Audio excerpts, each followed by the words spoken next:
Un saludo fraternal para todos y cada uno de ustedes y las familias que están representando.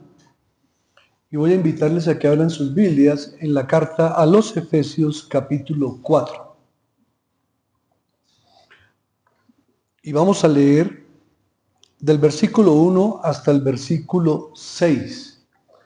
Y este sería el sermón número 9 que vamos a exponer de la carta a los Efesios. Y lo hemos titulado Viviendo para el Señor en la unidad del Espíritu. Ahora, en realidad, el título aplicaría hasta el versículo 16 inclusive. Y hoy, aunque vamos a leer de los versículos 1 al 6, no vamos a poder exponerlos todos por la profundidad y por la importancia que reviste, pero que es necesaria su lectura para entrar en contexto. Recordemos, hermanos, que en los primeros 3 capítulos el apóstol Pablo ha venido exponiendo las doctrinas de todo lo que Dios ha hecho por cada uno de nosotros. Y a partir del capítulo 4 hasta el 6 viene lo que se llama las aplicaciones prácticas para la vida del creyente. Dice así el capítulo 4, versículo 1 al 6. Yo pues, preso en el Señor, os ruego que andéis como es digno de la vocación con que fuisteis llamados, con toda humildad y mansedumbre, soportándoos con paciencia los unos a los otros en amor, solícitos en guardar la unidad del Espíritu en el vínculo de la paz, un cuerpo y un espíritu, como fuisteis también llamados en una misma esperanza de vuestra vocación. Un Señor, una fe, un bautismo, un Dios y Padre de todos, el cual es sobre todos y por todos y en todos. Amén. Retomando lo que fue el versículo 21 del capítulo 3,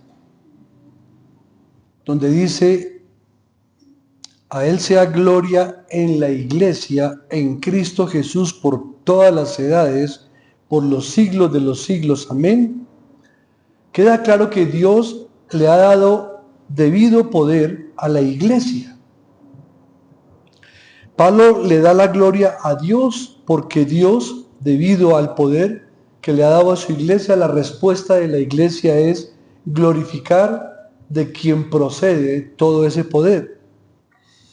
Y esto nos indica que la gloria de Dios es el objetivo principal y el punto central de todo lo que el apóstol ha expuesto de los capítulos 1 al capítulo 3. Por lo tanto, los creyentes debemos vivir con el propósito de glorificar a Dios, pero también de reflejar su gloria en nuestras vidas. Y me impacta mucho lo que dice ese versículo. Nuevamente leámoslo, el 21. A Él sea gloria en la Iglesia, en Cristo Jesús. Y observen que aquí se refiere al pueblo de Dios. Son dos palabras muy claras. Dice que la gloria de Dios y el poder que le ha dado Dios, por su gloria lo ha dado a la Iglesia, pero en Cristo. Es decir, la Iglesia es el cuerpo de Cristo. La Iglesia es el pueblo de Dios. No hay más pueblo de Dios, sino únicamente la Iglesia de Cristo, conformada tanto por judíos como gentiles que creen en su nombre. Hermanos, hemos visto en esta carta que Pablo ha utilizado una serie de imágenes descritas en la relación mutua que existe entre la Iglesia y Cristo. De hecho, la ha mencionado como el cuerpo a la Iglesia y Cristo la cabeza. Nos ha mencionado en estos 3 capítulos que somos los reconciliados y que Cristo es el reconciliador. Y también ha mencionado o va a mencionar en el capítulo 5 que somos la novia y Cristo es el novio de la Iglesia. Entonces observen cuánta relación íntima y estrecha hay entre Cristo y su Iglesia, entre la cabeza y su cuerpo. ¿Qué más podemos decir? Que los capítulos 1, 2 y 3 han presentado la revelación del misterio de Cristo y han sido amplios en exponer las abundantes riquezas de la gracia divina que han hecho posible la inclusión de nosotros los gentiles en el pueblo de Dios, el cual ahora es llamado el cuerpo de Cristo o iglesia. Y esto nos debe dejar muy claro eso. No hay pueblos de Dios. Un solo pueblo, hermanos. Tenemos que tener una claridad absoluta. Así otras religiones promuevan otras cosas. La palabra de Dios es muy clara al decir que el único pueblo de Dios que Dios reconoce como pueblo es el cuerpo de Cristo, la iglesia de Cristo. Y en ese aspecto el apóstol Pablo no ha escatimado esfuerzo alguno en resaltar todos los beneficios espirituales obtenidos a través de la obra de Cristo. Ya los hemos repasado. Usted puede volver a recorrer que hemos sido bendecidos con toda bendición espiritual en lugares celestiales en Cristo Jesús, redimidos, rescatados, escogidos, predestinados, salvados, lavados, todo para su honra y para su gloria. Estos beneficios obtenidos a través de la obra de Cristo son beneficios que están conforme al propósito eterno de Dios el Padre y que se ha constituido en la cabeza de un nuevo pueblo, hecho beneficiario de la superabundante gracia de Dios. Ahora, los capítulos 4 y 5 en términos generales son una exhortación apostólica para que los creyentes se esfuercen en vivir y en reflejar la unidad que tenemos en Cristo y en ayudarnos unos a otros mediante la utilización de los dones que Cristo ha otorgado a la iglesia. Ya con ese corto preámbulo, vamos a entrar a exponer los versículos del 1 al 6, que en términos generales esta porción la podemos llamar o la podemos denominar un llamado para la unidad de la iglesia, que es el pueblo de Dios. Y aquí encontramos dos situaciones bien interesantes. Primero, el cómo comprendamos el versículo 1 nos da el fundamento para toda exhortación. Cuando miremos el versículo 1 dice el apóstol lo siguiente: yo pues, preso en el Señor. Y aquí quiero que observemos que el apóstol Pablo estaba preso en el Señor, pero no solamente en un sentido, sino en dos sentidos. Vamos a mirar cuáles. Primero, porque su corazón regenerado había sido comprado por el Señor Jesucristo y por lo tanto el apóstol no anhelaba otra cosa, sino servir con toda su vida al Señor por todo lo que Dios había dado a Pablo a causa de Cristo. Es decir, Pablo se sentía preso en el Señor en el sentido de esclavo del Señor, pero al mismo tiempo decía que era libre por ser esclavo del Señor. Y aquí viene una aplicación para nuestras vidas. ¿Qué tan presos estamos tú y yo de nuestro Señor? ¿Qué tan esclavos estamos siendo tú y yo de Cristo? ¿Y qué tan libres estamos siendo de la influencia del mundo, de la influencia de Satanás y de nuestra propia maldad? Porque entre más seamos esclavos de Cristo y más estemos presos en el amor del Señor, presos en la obra del Señor, presos en el propósito del Señor, más libres vamos a ser. Hermanos, Pablo servía voluntariamente como esclavo a Cristo Jesús desde el mismo momento en que fue llamado, cuando iba camino a Damasco. Desde el momento en que el Señor lo convierte, lo derriba de su orgullo espiritual y le dice: te he escogido para que prediques y enseñes el Evangelio a las naciones. A partir de ese momento el apóstol Pablo no tenía otro propósito distinto a su vida, sino que predicar a Cristo y a este crucificado. Entonces, desde esa perspectiva, él era preso de Cristo.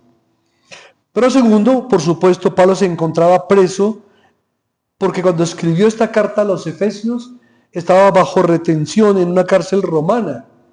Pero como consecuencia ¿de qué? De haber predicado el Evangelio de la gracia del Señor, tanto a judíos como a gentiles. O sea que no solamente estaba preso en el amor del Señor, sino que estaba preso por causa del Señor.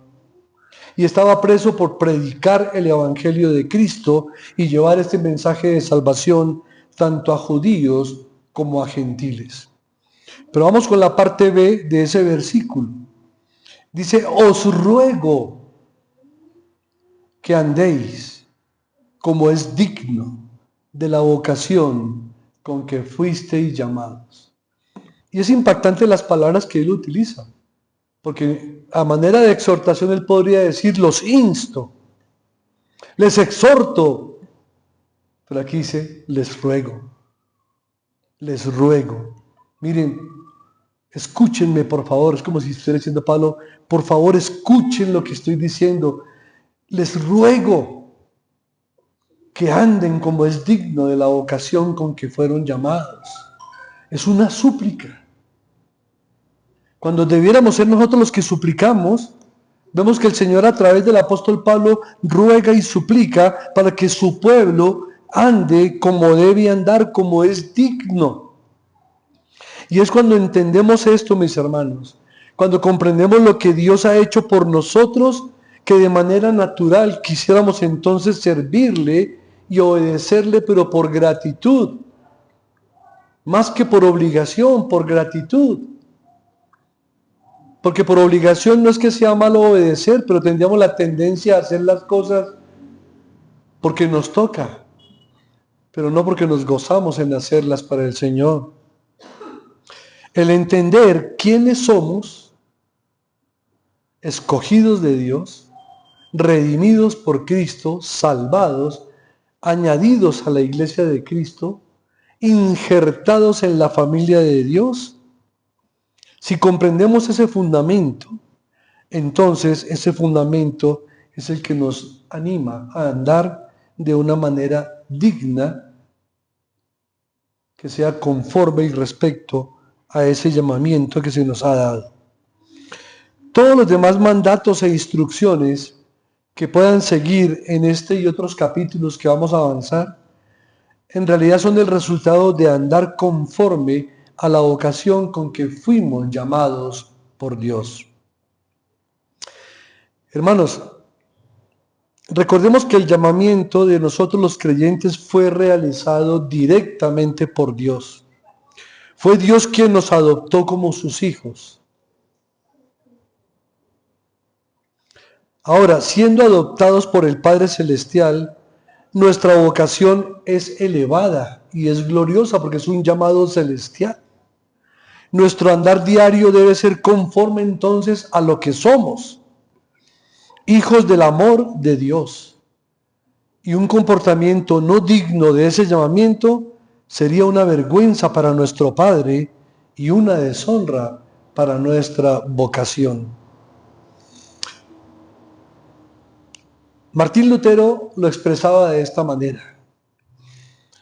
Él decía y aconsejaba a los hombres de su época y a través de sus escritos a responder a las tentaciones de Satanás únicamente con esta palabra: yo soy un cristiano.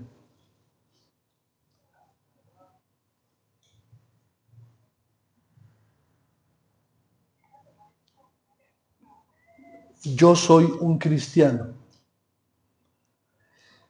Pero nosotros hoy en día podemos decir que somos cristianos de labios para afuera.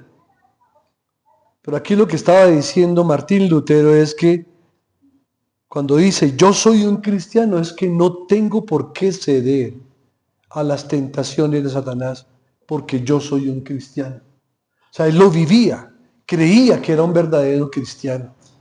Lamentablemente hoy decir soy un cristiano se volvió una frase de cajón.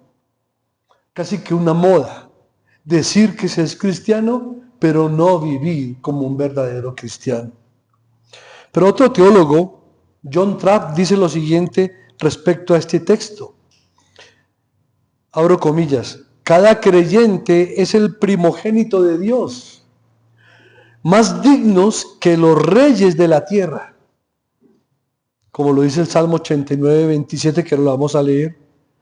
Y dice, por lo tanto, Trapp, que el creyente debe conducirse en concordancia consigo mismo para no manchar su sangre sublime.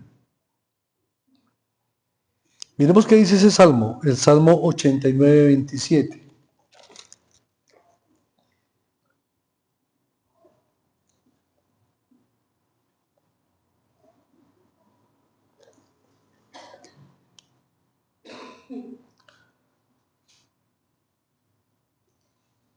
Yo también le pondré por primogénito, el más excelso de los reyes de la tierra.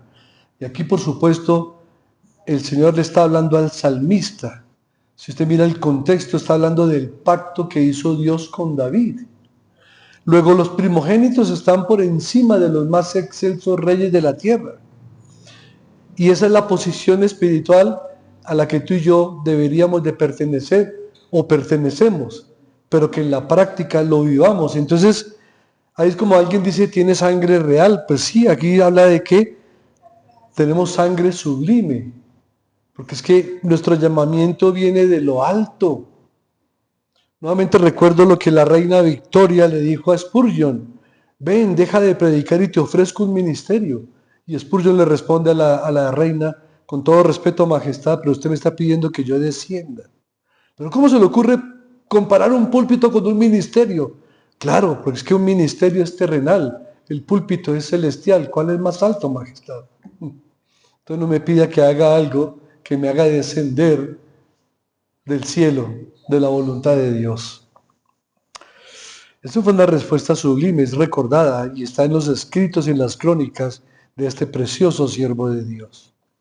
Entonces yo, pues, preso en el Señor, os ruego que andéis como es digno de la vocación con que fuisteis llamados.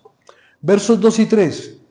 Con toda humildad y mansedumbre, soportándoos con paciencia los unos a los otros en amor, solícitos en guardar la unidad del Espíritu en el vínculo de la paz. Y mire lo que trae este versículo número 2. Trae 4 aspectos vitales: humildad, mansedumbre, paciencia y amor. En ese solo versículo, mire todas las connotaciones que trae.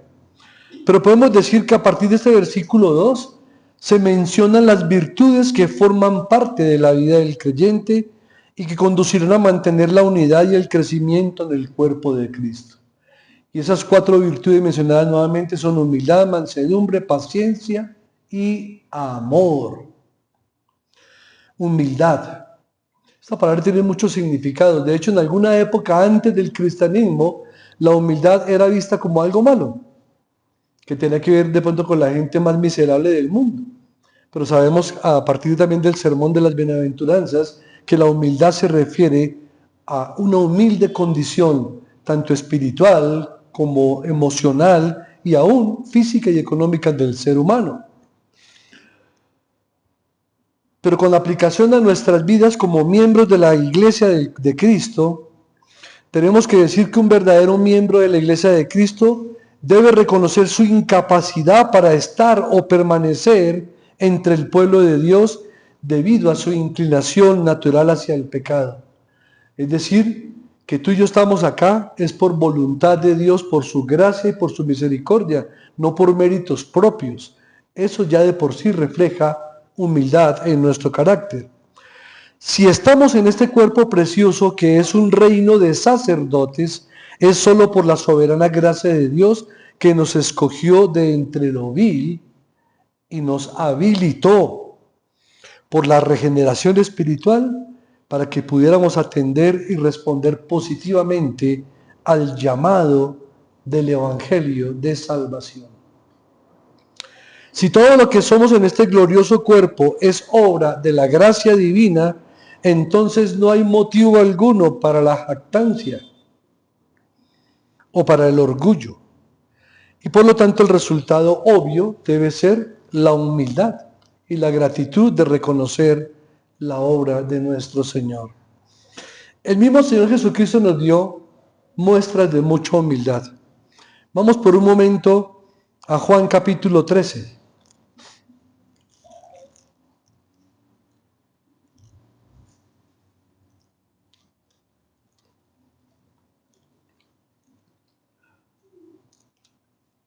Y es un evento ampliamente conocido que tiene que ver con la situación cuando el Señor Jesús lava los pies a sus discípulos, ¿cierto?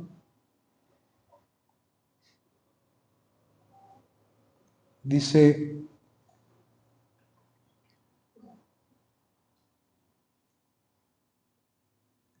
porque ejemplo os he dado, el versículo 15, para que como yo os he hecho, vosotros también hagáis.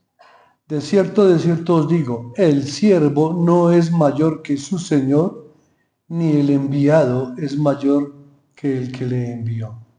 Entonces aquí el Señor claramente dio una muestra de humildad tremenda al lavar los pies de sus discípulos. ¿Y cuál fue la respuesta de Pedro? Uy, Señor, no, a mí no me lave los pies. El Señor le dice, si no te dejas lavar los pies, no tienes parte conmigo.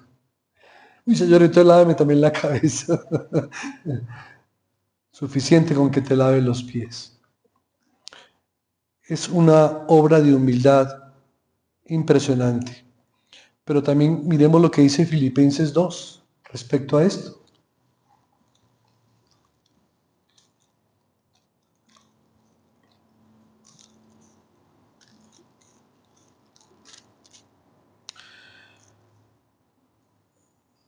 Del 1 al 10, pero concentrémonos en los versículos 5 en adelante.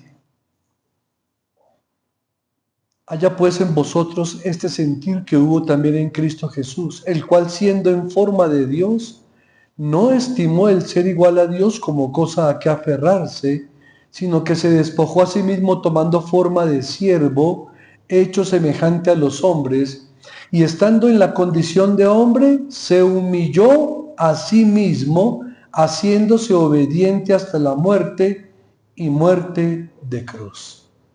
Se humilló a sí mismo, se despojó a sí mismo y fue humilde hasta la muerte y muerte de cruz. Y por encontrar muchos textos más que hablan acerca de los ejemplos de humildad que el Señor Jesús hizo. Eso con respecto a la humildad. Y dice también la bienaventuranza, bienaventurados los humildes, porque ellos heredarán el reino de los cielos. Vamos con la otra virtud, mansedumbre. Es una virtud que está muy unida, por supuesto, a la humildad, sin la cual es difícil mantener la unidad del cuerpo. Y me gustaría decir o leer a ustedes cómo la describe William Hendrickson, uno de los teólogos actuales más bíblicos que hemos conocido. Y él dice lo siguiente, abro comillas: el individuo manso es lento para insistir en sus derechos. Se da cuenta que ante la vista de Dios no tiene derechos por naturaleza. Todos sus derechos fueron recibidos por gracia. Y aunque frente a los hombres debe exigir sus derechos, de acuerdo a Hechos capítulo 16, ya lo vamos a mirar, no por eso se apresura a entrar en riña por causa de ellos. Prefiere sufrir más bien el agravio antes que infligirlo. Qué bien interesante, porque estamos actualmente en una época en donde todo el mundo habla de derechos. Derechos humanos, derechos de libre desarrollo de la personalidad, derechos de yo poder hacer lo que se me dé la gana, pero nadie habla de los deberes.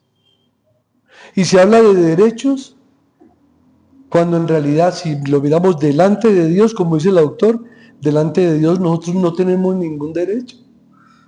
Y los que tenemos han sido dados por Dios. Pero con respecto a los hombres, ¿podemos defender derechos? Sí, claro, pero bíblicamente. Vamos a Hechos capítulo 16.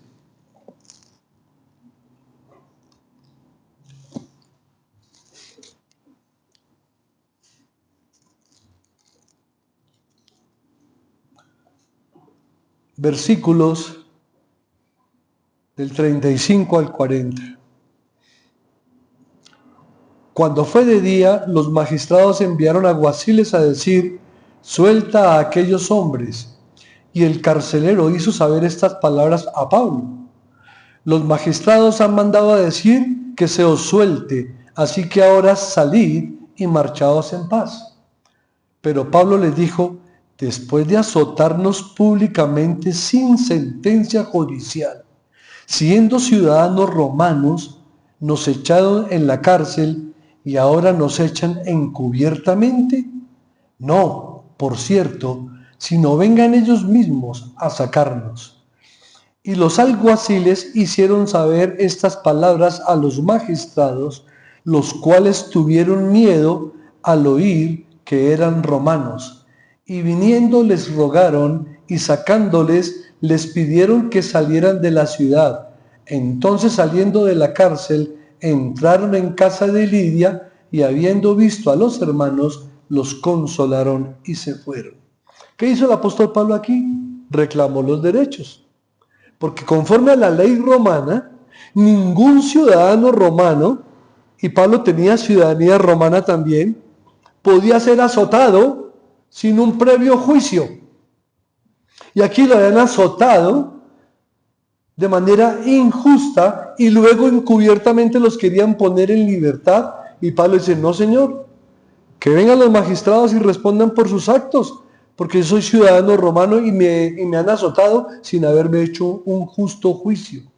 Ahí entraron esos magistrados en pánico, porque habían violentado la ley y los derechos del apóstol Pablo como ciudadano romano. O sea que aquí la Biblia es claramente, nos habilita a que podemos reclamar las cosas que son justas, los derechos que nos han sido concedidos como ciudadanos, pero más que todo como ciudadanos del reino de los cielos. Por eso quiero volver a repetir la cita de Hendriksen, porque me parece la verdad muy edificante. El individuo manso es lento para insistir en sus derechos. Se da cuenta que ante la vista de Dios no tiene derechos por naturaleza. Todos sus derechos fueron recibidos por gracia. Y aunque frente a los hombres debe exigir sus derechos, como lo vimos en Hechos, no por eso se apresura a entrar en riña por causa de ellos. Prefiere sufrir más bien el agravio antes que infligirlo. Miremos 1 Corintios 6:7.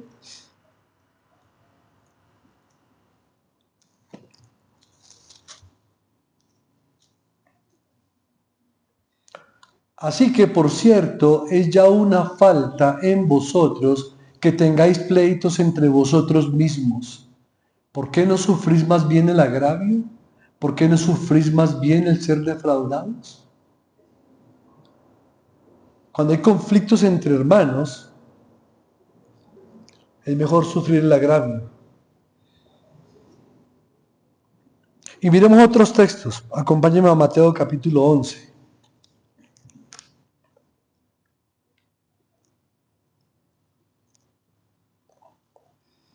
Versículo 29.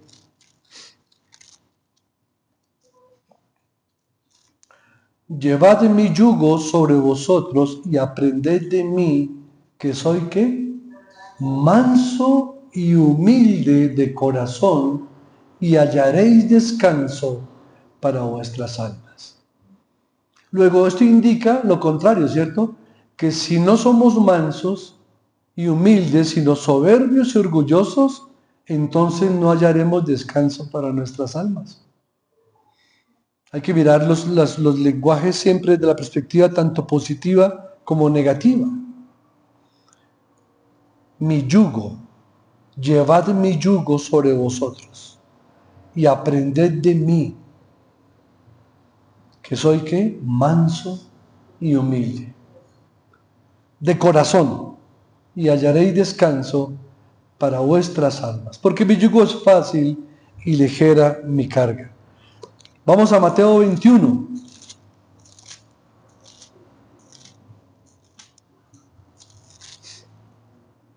Versículo 5.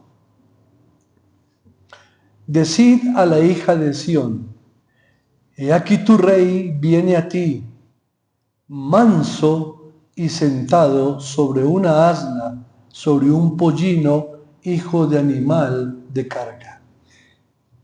Imagínense el Rey de Reyes, el Señor de Señores, entrando a la hija de Sión, a la Jerusalén, como rey sentado sobre un pollino de asna. Distinto a toda la pompa, ¿no?, de los reyes de la época, que usaban sus mejores carruajes y sus séquitos, y toda la pompa y la gloria de los reyes. Y el Señor, que es el único y verdadero rey, entra a Sión montado sobre un pollino de asno. Y Gálatas capítulo 6, versículo 1.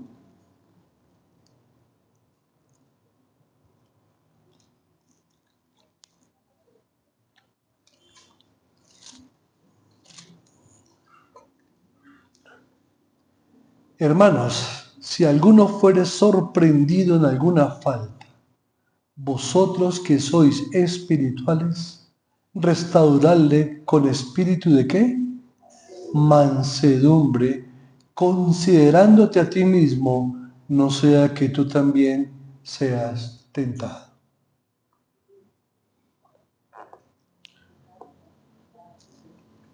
Y cuando vimos ese sermón acerca de ser revestidos de Cristo, quiero recordar Colosenses 3:12 que dice, vestíos pues como escogidos de Dios, santos y amados, de entrañable misericordia, de benignidad, de humildad, de mansedumbre y de paciencia. De entrañable misericordia. Cuando habla de entrañable es que hay algunas versiones bíblicas que dicen que es que esa misericordia sale de los riñones, de lo más profundo de las entrañas del ser humano, que ha sido revestido con la misericordia del Señor. Eso en cuanto a lo que es mansedumbre, aunque se podrían predicar muchos sermones acerca de cada una de estas virtudes. Vamos con la paciencia.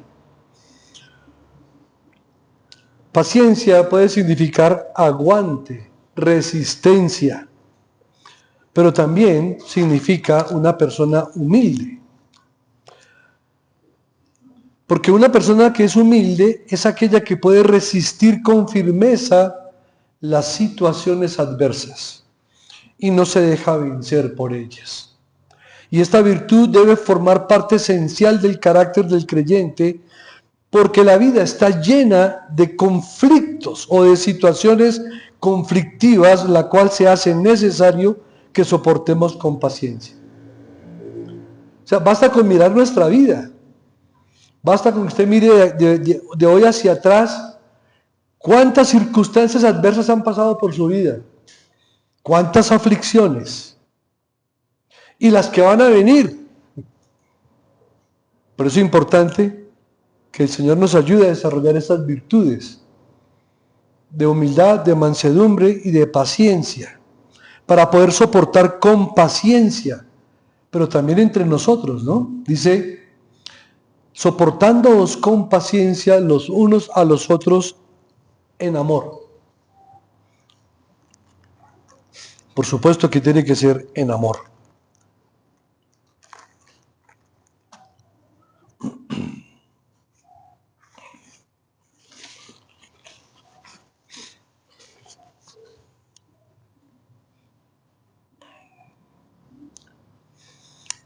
Necesitamos la paciencia, hermano, porque los males son inevitables. Y son inevitables los males que ocurran inclusive entre las personas que forman parte del cuerpo de Cristo, de la familia de Dios, para que precisamente estos males no obren en contra del propósito de Dios de unir todas las cosas en Cristo Jesús. Pero muchas veces los conflictos entre mismos hermanos de la iglesia retrasan, obstaculizan ese propósito precioso de que el Señor quiere unir todas las cosas de la iglesia, todas las cosas de sus hijos, de su familia en Cristo Jesús.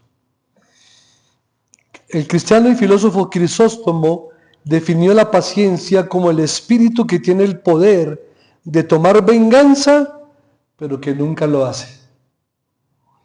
Y esto es característico de un corazón que es compasivo y generoso. Puede tener el deseo de vengarse, pero no lo ejecuta. Más bien, es un corazón que ha sido revestido con el amor de Dios. Y ahí entramos al cuarto punto, o a la cuarta virtud, amor. Pero recordemos, hermanos, que el amor tiene tres connotaciones. De acuerdo al idioma griego, sabemos que hay un amor que se llama eros, que es el amor que sucede entre parejas, lo que es la atracción íntima, sexual, el amor entre dos personas que pueden tener intimidad legítima. O sea que uno siempre espera del otro, ¿no? Y el otro espera de uno. Pero también está el amor fileo o filial, que es el amor que compartimos como familia de carne y sangre y como familia cristiana. Pero aquí el apóstol está hablando de un amor que es el amor ágape, que es ese amor incondicional, ese amor que no espera recibir nada a cambio, ni es motivado por el amor que otros me puedan dar. Porque la tendencia natural nuestra es a que yo doy si tú me das, pero si tú no me das, yo no te doy. En cambio, el amor de Dios es un amor incondicional y ese es el amor que Dios nos ha expresado a nosotros. Incondicional porque mire cómo Dios nos ha amado, sacrificando a su propio Hijo a pesar de nuestra terrible pecaminosidad, nuestra maldad, nuestro corazón perverso y malvado. Y aún así, Dios muestra su amor para con nosotros, en que siendo aún pecadores, Cristo murió por nosotros. Y entonces, ese amor que Dios nos ha expresado es el que nosotros como creyentes debemos de cultivar en nuestras relaciones fraternas como cuerpo de Cristo. Porque ya lo dije, como está expresado en Romanos 5, 6, 8, mas Dios muestra su amor para con nosotros, en que siendo aún pecadores, Cristo murió por nosotros. Hermanos, el odio despierta rencillas, pero el amor cubrirá todas las faltas. Miremoslo en Proverbios 10, 12.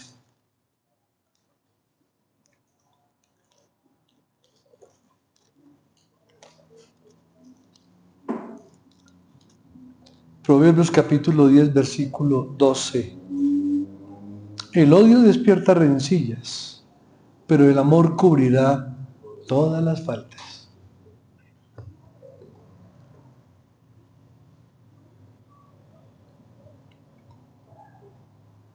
Verso 3.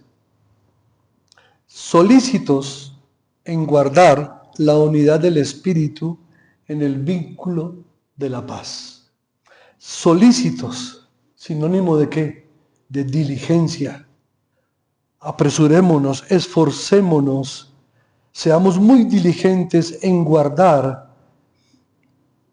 la unidad del espíritu en el vínculo de la paz. En otra versión lo traduce así: solícitos en guardar la unidad del espíritu en el vínculo que es la paz. La unidad de la iglesia es un asunto que ha empezado en Dios.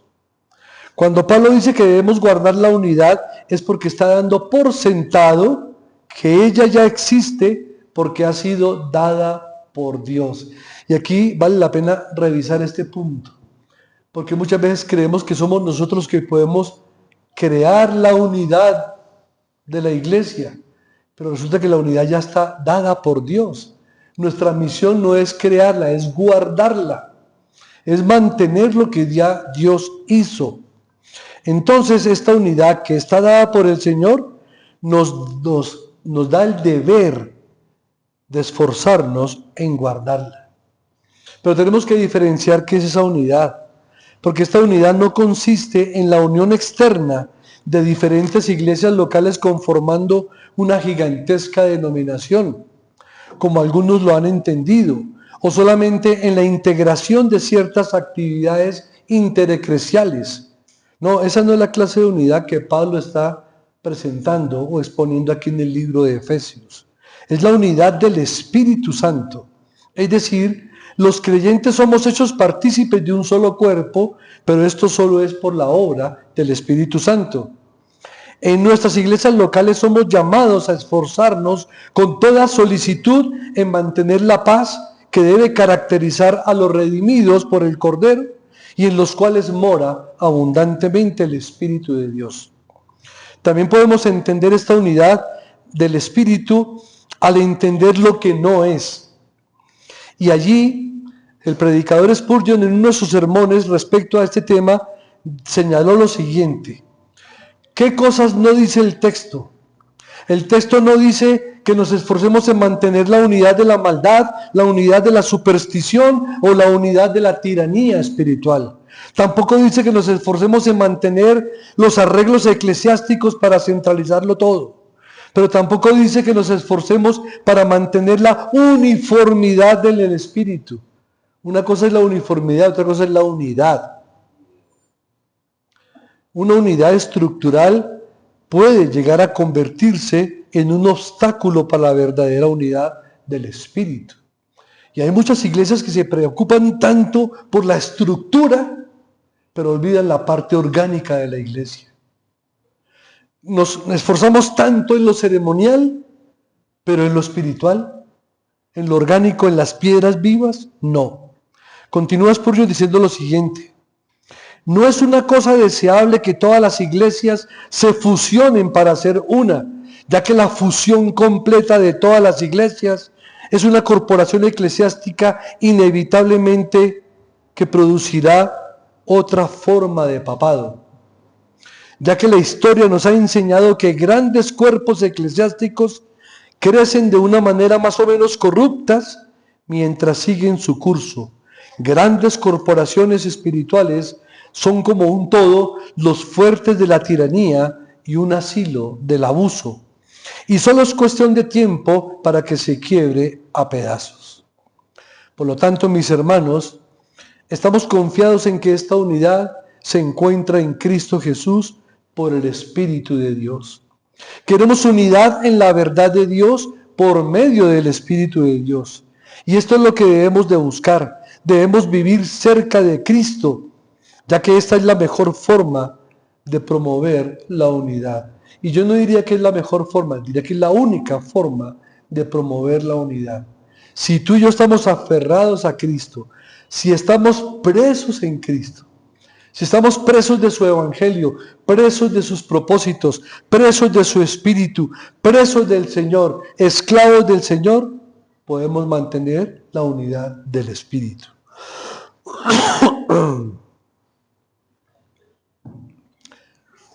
Hermano, las divisiones en las iglesias, y todos sabemos que han habido muchas divisiones, nunca han empezado con aquellos que están llenos del amor hacia el Salvador.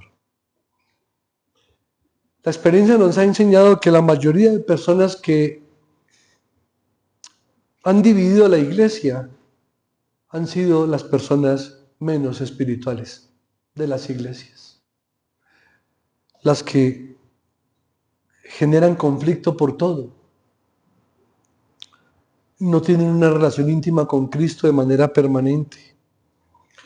Yo he tenido que ver con mucha tristeza cómo en muchas iglesias han sido destruidas por malos miembros. Pero también somos conscientes que muchas han sido destruidas por malos pastores. Entonces este es un punto muy delicado. Por eso dice Efesios, cuando lo leímos el 6:1, que cuando alguno es sorprendido porque ha caído en una falta, en un pecado, debemos restaurarle. ¿Quiénes? Dice, vosotros que sois espirituales. ¿Se observa? Vosotros que sois espirituales. Ahora, cuando la palabra dice que alguien fue sorprendido, no está diciendo, haz que lo pillé, pero venía hacía mucho tiempo haciendo eso. No, también se interpreta como que una persona puede estar bien y el pecado lo sorprendió. ¿No le ha pasado a usted? Aún saliendo hasta de la iglesia, sale aquí a la calle, alguien se le atraviesa en el carro por el camino y usted lanzó una grosería y luego usted dice, ¿qué me pasó? Pero ¿cómo así se acaba de salir de la iglesia? Estaba orando y viene, ¿cómo es que salga esa vulgaridad de mi boca? Señor, perdóname. Ahí lo sorprendió el pecado. Pero dice que el que restaura lo haga con mansedumbre en un estado espiritual. El problema es cuando queremos restaurar la vida de otras personas, pero ni siquiera nuestra propia vida está en una buena comunión espiritual con Cristo. Por esa razón, hermanos, podemos estar seguros que todo tipo de división dentro del cuerpo de Cristo, dentro de la familia cristiana, nunca ha empezado con aquellos que no han estado llenos de amor hacia el Salvador. Los que han estado llenos de amor al Salvador aman su cuerpo, aman su iglesia y luchan por ella, hasta donde se permita, legítimamente hasta donde se permita. Por lo tanto, Efesios 4, del 4 al 6, lo vamos solamente a mencionar, es el sermón para la siguiente predicación. Porque Efesios capítulo 4, de los versículos 4 al 6, nos describe la unidad de la iglesia y ese va a ser el tema de nuestro siguiente sermón. Hoy las reflexiones que mediten en los versículos y ante todo en las virtudes que son mencionadas. Humildad, mansedumbre, paciencia y amor. Para meditar en ello toda la semana, mis hermanos. De suplicarle al Señor, recordemos que aún estas virtudes son fruto del Espíritu. Porque el fruto del Espíritu, ¿qué es? Amor, gozo, paz, paciencia, bondad, fe, mansedumbre, templanza, benignidad, bondad. Y contra esas cosas no hay ley. Pero son virtudes que son dadas por el Espíritu de Dios, pero que es nuestra responsabilidad desarrollarlas y ponerlas en práctica. Entonces culminamos con la lectura de los versículos 4 al 6, porque ahí hay 7 aspectos de una dimensión tan grande que no lo quise predicar superficialmente. Dice, un cuerpo, noten el primer aspecto, un cuerpo. ¿A qué se refiere ahí? La iglesia. Un espíritu. Está en mayúscula, ¿no? Espíritu Santo. Como fuiste llamados en una misma esperanza. Van 3. De vuestra vocación. Luego, un Señor. 4. Una fe. 5. Un bautismo. 6. Y un Dios y Padre de todos, el cual es sobre todos y por todos y en todos. 7. Y no puedo decir 7 aspectos, no. Estoy hablando de un Señor, un Espíritu, un solo Dios y Padre. Pero me impacta que coloca de primero el cuerpo, la iglesia. ¿Sí es lo importante de pertenecer al cuerpo de Cristo, hermanos? Aunque usted esté en una iglesia pequeña, Cristo dijo, no temáis, manada pequeña, porque a vuestro Padre le ha placido daros el reino de los cielos.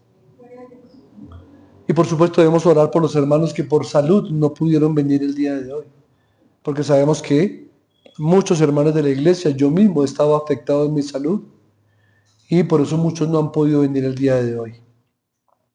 Pero esta pequeña iglesia, como lo dice el versículo 21 del capítulo 3, a Él sea la gloria en la iglesia, en Cristo Jesús, por todas las edades, por los siglos de los siglos. Amén. Es porque esta pequeña iglesia tiene más poder que cualquier institución humana, por grande que sea. Porque es de Cristo, porque es del Señor y porque Él es su cabeza y nosotros su cuerpo. Oremos. Amado Señor,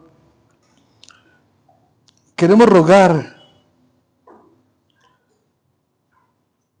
que para poder glorificar y bendecir tu santo nombre, nos sea concedido de parte tuya el que podamos crecer y madurar en estas preciosas virtudes, como son la humildad para reconocer nuestra necesidad delante de ti, la mansedumbre para inclusive recibir los agravios con paciencia, la misma paciencia que es uno de tus preciosos atributos, que has sido paciente con nosotros, pero también que seamos pacientes en aprender a esperar de tus promesas. Y ante todo, Señor, en amor, edificándonos con ese amor incondicional que tú nos has dado, ese amor que no espera nada a cambio, ni que tiene necesidad de ser estimulado por otras respuestas, sino que es incondicional. Ah, Señor, tu palabra dice que debemos de parecernos cada vez más al carácter de Cristo. Y tu palabra nos ha enseñado que Cristo ha sido humilde y manso, y que ligera es su carga. Y nos insta a que seamos humildes y mansos de corazón, y hallar paz para nuestras almas. Porque con estas virtudes es la única manera en que podemos mantener y esforzarnos por la unidad de la Iglesia, por la unidad del Espíritu en la Iglesia. Por tal motivo, Señor, quiero rogar que estos hermanos y hermanas que están aquí presenciales y los que están conectados puedan meditar profundamente en estas virtudes que han sido dadas por ti, pero que nos has dado la responsabilidad de desarrollarlas delante de ti, por medio de ti y para ti. Por tal razón, Señor, también rogamos que seamos apresados en nuestros corazones y en nuestras mentes por tu palabra. Como decía tu siervo Martín Lutero, mi conciencia está cautiva por la palabra de Dios. Que nuestras conciencias, nuestras mentes y corazones estén completamente cautivos a tu palabra, cautivos a tu verdad, cautivos a tu amor, cautivos a tu obra, cautivos a tu persona, para poder ser libres. Señor, que estas virtudes sean dadas a tu pueblo, dándonos tanto el querer como el hacer, por tu bendita y buena voluntad. En Cristo Jesús te damos muchas gracias. Amén. Bien, amada iglesia, que el Señor les continúe bendiciendo con toda bendición espiritual en lugares celestiales en Cristo Jesús. Un abrazo fraternal para todos.